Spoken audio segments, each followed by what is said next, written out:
In today's video, I'm going to teach you how to make a pop-up with Card. We'll create a clean pop-up style reveal using Card's built-in animation tools, so your content draws attention without extra code or add-ons. Start by heading to Card in your browser and opening the site you want to edit. Once you're in the builder, open the specific page you're working on. Now click the element you want to pop up. This could be a text block, an image, a button, or a container that holds multiple items. Make sure the correct item is selected so its settings appear in the side panel. If your content is grouped, click the parent container rather than a single item inside it for a unified effect. With the element selected, look for the small play icon. Click that to open the animation controls. This panel is where you decide how the element will appear and what triggers it.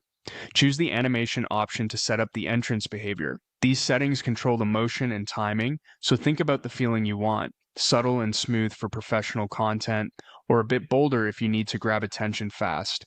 Set the trigger to on visible. This means the animation plays when the element becomes visible on the page, either right on load or as the user scrolls to it.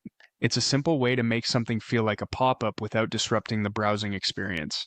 Now choose your animation style. You'll find options like fade up, fade down, and many more. Adjust duration and delay to fine-tune the pacing. A shorter duration feels snappier. A small delay can stagger elements for a polished sequence.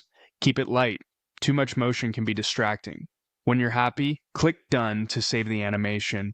Give it a quick preview to make sure it appears naturally and reads well on both desktop and mobile. If it feels too abrupt or too slow, tweak the duration or delay until it matches your page's rhythm. That's it. Your pop-up effect is ready to go.